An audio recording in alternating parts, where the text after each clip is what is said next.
doing a close-up, actually. I hope I remember to click public. I probably didn't, now that I'm thinking about it.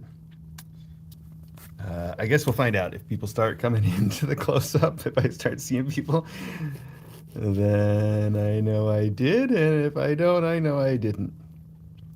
There's so many things I have to click. That's YouTube doesn't ever remember what settings I used the last time. That would be too helpful. So if I forget to click something when I do one of the close-ups, it's just not clicked.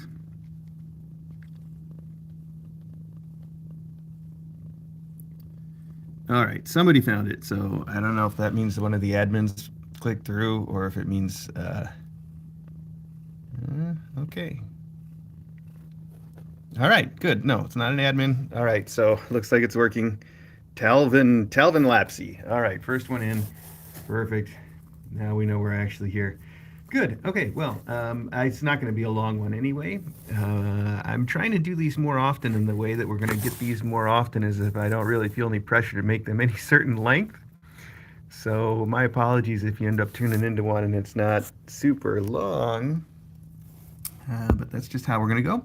I thought we should see the babies close up and maybe get a chance to weigh them all this morning. And there is just a tiny bit of news, which is that I called that new vet that I've been wanting to see, the one that our pet sitter works at. I called them this morning. Our pet sitter is the person that picked up the phone, so that was cool. Oh, hi. And they're going to get popcorn in for her spay there, the new vet, tomorrow, which is also cool. So that's all very happy. Here, let's take some weights. This is Beanie. Beanie, let's get focused better on your face, though, buddy. Camera, work with me here, camera. All right, well, I guess that's as good as I'm going to get focus-wise. There's nothing I can seem to do. Oh, it would have helped, though, if I turned the scale on in advance, huh? Hello. Okay, Beanie, let's check your weight. I know. You got a lot to say. I know, it's awful. Look at your little face. Look at your little awful face. Oh, 6.3. Oh, that's a big boy. Yeah, I do think Megalina's right. I do think that their ears are starting to become notably gray. At first, I thought that might just kind of be shadows, or maybe they were kind of, just having been born. But no, look at that. You can definitely see the difference in the color of those ears. So I think that if you wanted to suggest that that means that they're color point and will be changing color more, you might be right. In fact, let me scruff this little guy. I want to look. Is that a spot on his nose, or is he just... Up. Here, I'm going to have to look up close with my glasses off. Hang on. I know. Now you're yelling so much and you're making your mom all nervous and she doesn't want to get up because the other kids are all eating. Yeah, that's a little gray spot on the side of his nose. Do you see? Now you can probably see it. That's in focus, right? Okay. We'll put you right back, buddy. We'll put you right back. Now, I wonder if the other boy doesn't have a gray spot. We found our thing to tell him apart, at least for the moment.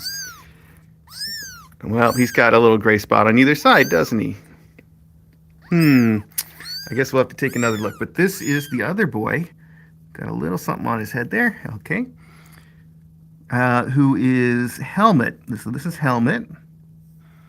Helmet weighs 7 ounces. He is a big boy.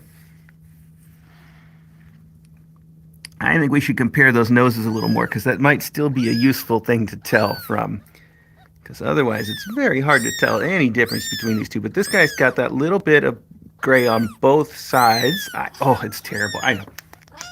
I know, buddy. I know. It's so awful. I know. Look at this. Oh, I hate it. Okay.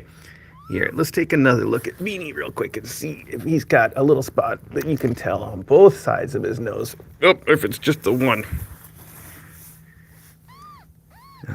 Looks like just the one, at least so far, huh? Nothing over there on that side, and then his spot on this, his right is much bigger, isn't it? Okay, well, there we go. We found our thing for the moment to tell the two of these guys apart. If it wasn't for the weight and the fact that Helmet's clearly still a little bit darker, too, right? Here, let's put them together for just a sec. Yes, Helmet is still a little bit darker. This is Helmet. This is Beanie. And you can see that he's definitely starting to get a little bit of what I would consider that sort of Siamese color point brownness to him, looking a little toasted, right? This guy, he's also showing it, but maybe a little bit less. And if we look at their little noses together, can we get them both in the same shot? Okay, hang on. Oh, there we go. Well, kind of. Oh, buddy, face plant. Okay. There we go. Look. There you go. You can see the difference. Maybe. Okay. All right. Okay. That's enough messing around with them. Let's put them back. I know. So much stress this morning. So much stress. Oh, my goodness. Oh, my goodness. And your mom, too. She's so sweet, but she's got to keep an eye on it, too. The kids are yelling. So you got to know what's going on, don't you? Yeah. Hattie's a very good mom. Okay, so now let's weigh the girls. And we have Pan Am. Here, right here, Panama, Pan Am. Oh, I turned the scale, though. Turn it back around. Okay, I don't know if that's accurate or not, so let's pick her up and let it zero out, and then we'll check again. Hi, Panama. Yes. Okay, good girl. 5.8. Very good. Yeah, I know. Mom's got to check again to see what you're yelling about. Okay, let's see your beautiful little face. So pretty. Yes. I'll give you little kisses. Okay. Right there. So that's Panama. And then it's easy to tell Panama from her sister because her sister's got a lot more white going on. Especially look at those feet with the little white socks in back. She's got a little white collar on. So we'll definitely be able to tell them apart without any trouble. Her sister, this is Snood, by the way, Snood, Snood, who weighs 6.1. So everybody is making very good gains today. There we go. So I know I saw somebody say Panama looks like a peeper. That actually looks like a little bit of a peeper showing right there too. But how many days old are these kids? Because that's not normal to show up yet. That definitely is a little tiny opening right there. Yeah, I don't think it really counts though. But that's definitely a little tiny opening there for a tiny Snood. She's got her left eye just a tiny bit open. And are we looking over here with Pan Am showing some too? Let's see. No, those are just shadows actually. I know it can be deceiving, but I don't see anything open there. Oh, it's probably fuzzy for you guys. Yeah, that really does look open, but it's not. Those are just shadows. But I think you can see the difference if you go back and look at Snood, her left eye. There, you see how that is? Very clearly just a tiny bit open there on the left. Okay. Look at those whiskers on this girl. Oh, yeah.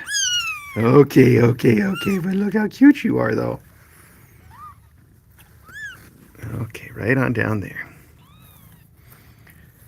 All right, so those are the kids. We got them all weighed in. Let's double check the boys. I didn't think the boys had either of their eyes open. We would have noticed while we were manhandling them.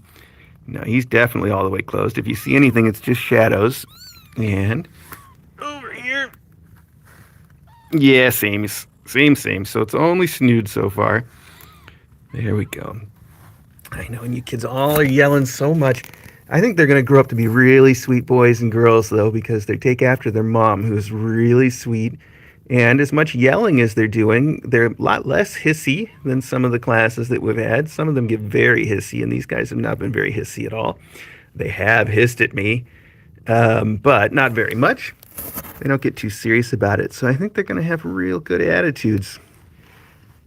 I guess we'll find out soon. I can't wait until they get to that age where they're able to see what's going on and they start to get sort of deliberate with their actions, but they're still really clumsy about it. That's my favorite. Starting to figure out what the world is and how to eat. So that's probably a couple weeks off yet. But definitely looking forward to it. As for anything else, that's really it. I mean, you guys know.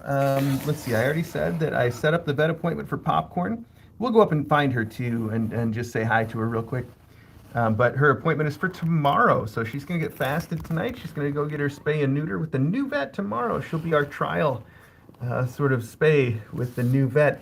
I can tell you at least that the new vet had some forms to fill out already, and it was really cool to see that they had some pricing information on those forms, and it's much less expensive than the VCA, which is nice, you know. I also I liked just the overall way the practice seems like it's organized. Seems like everybody there is easygoing. And of course, the biggest problem that I've had so far trying to schedule popcorn spay, I think I mentioned this during mailbag or something recently. The biggest problem with scheduling popcorn spay at the VCA is that at the VCA, the surgery team that would do the spay has to set all of their own schedule, and they don't make anybody available to do that most of the day. So if I call the VCA and say, hey, I want to do a spay, they will say, great, we'll have somebody call you back. And that just never seems to work out for me. You can't ever get them on the phone yourself unless you're very lucky. And when they call back, it's just missed. We're just missing each other. That's probably on me. I make myself intentionally pretty difficult to get in touch with. On the other hand, I'm always really clear with people. If you just text me, I'm really easy to get in touch with. So those wires just, they just aren't working out. And it's just because they've got some strange policies, and it's the way things are, and it is what it is. Yeah, it's like Jedi Senshi says. VCA they're very, very much red tape business. They're huge. They're a giant, giant corporation. So it's no surprise they've got lots of policy and procedures, and they want to follow them. And I don't blame them. And the vet that we see there, the actual human being vet, fantastic at the VCA. It's just this sort of corporate overhead that just gets to me. It's tough. It's tough to work around, especially when we're living in this day and age. I love using that phrase like I'm an old man now. This day and age now where I think a lot of people are, like me, deliberately eschewing the old methods of communication that make you too accessible to people that are just time wasters. Ever since, at least in this country, it's legal for people to call you all day long to advertise all kinds of stuff, and you just, after a certain point, you're just like, okay, enough's enough. I don't take any phone calls from anybody unless I put their number in my phone first and say it's okay. It's a whitelist. Nothing gets through unless it's on the approved list. That's the real hardcore way to do it.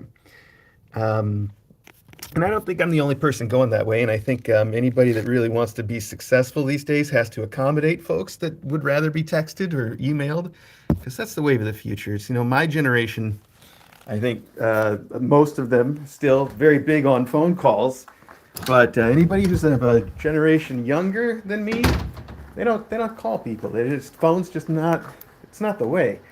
And I'm with them. I like to act like I'm younger than I am. I like to live like a young person in the future. So I don't know. It's just a lot of nothing about phone calls, I guess. But anyway, VCA, we have trouble getting in touch with each other, and some of it's because of my policies, and some of it's because of their policies. But the new vet, I called them up. They scheduled it just like that on the phone instantly for tomorrow, no less. So that's really nice. There was one thing about the new vet that kind of gave me pause. Ooh, that's a mess I need to clean up right there. The one thing that kind of gave me pause about the new vet was that they do say they have a policy of keeping the mom cats overnight after a spay. They want them to stay there overnight in case anything happens. But just like the last vet that we stopped going to, where this same issue was the last straw, they don't have anybody there overnight. They just figure that they're going to do a better job of sort of keeping an eye on them in the evening and the next day than people would at home. And I imagine for the vast majority of their patients, that's probably even true. It's not a bad policy, but they do the one thing that I think makes that okay, which is they make it optional. They say, all right, it's up to you. If you really want to take your cat home, you can. We prefer to keep them here overnight, but if you want to take them home, you can. And I said, all right, I do. I do want to take them home. I feel like I can watch them better at my house than you can when you're not there. I know, bold claim. But that's fine. Like I said, I think that that's actually probably a really good policy for most people. That maybe wouldn't know how to keep their cat from jumping on things, say, where they can keep them in a confined space and they don't have to feel bad about it for just the one night while things are starting to sort of heal up. I get it. It does make a lot of sense to me. I'm just really glad. Hi. This is the kind of thing I wanted you to see with her, how sweet she is. Hi, what are you trying to say, huh? She just loves, this is Popcorn, of course, if you don't know. This is the one I'm talking about. She's going in to get her spay tomorrow. And right now she's asking me for food, but she does it with so much affection. It's very sweet. Yes, you're right. She is going to be a challenge. You're right. Grace, he says Bobby's going to be a challenge to keep her from moving around a lot. You're absolutely right about that. Like if I put her into the sunroom, she's just going to be jumping and climbing all over in there. So we may put her in a room with less to climb on tomorrow when she comes back from the vet, just for the overnight. But we might not, because she is just a kitten. She's going to heal up real fast. We'll see. We'll play it by ear, see how she feels, see how active she seems. Knock on wood, we've never actually had a problem with sutures. So fingers crossed, it stays that way. Hi, I know, look how cute you are. I know you're asking me to give you more food, but yes, you had breakfast already.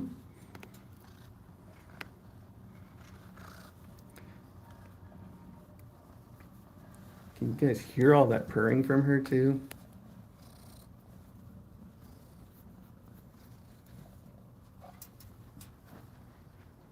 She loves everybody. Oh, hey now, that's great for me to have said that just before she starts smacking him.